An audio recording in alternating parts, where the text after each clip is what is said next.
Nay, pahingi ako ng pamasahe papuntang eskwelahan, B. Hala siya, maglakad ka lang, oy. Dati sa panahon ko, hindi pa uso yung pamasahe na yan. Uy, malilit na ako, oy. Dati, dadaan pa kami sa maraming ilog bago makapasok sa eskwelahan. Lampas tao po ba dito? Ay, hindi, mababaw lang yan. Ah, okay.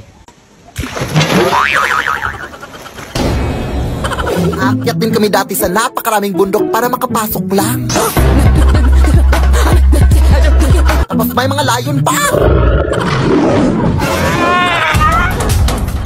Pero mas lalong humirap yung buhay simula nung nag-Maynila ang nanay ko. Sobrang nalungkot ako dati. Pero kailangan kasi niya magtrabaho para mapaaral ako. Kaya ikaw, anak. Nay! Huh? Nay! Huh? Nay! Ang dami mo na namang nakwento, Nay. Naabutan na naman tayo ng gabi. Bukas na ako papasok. Uy, huwag kang mag-alala. Hindi na ako manghihingi ng pamasahe. Maglalakad na ako. Lalakarin ko na lahat ng bundok at ilog sa Pilipinas. Lo.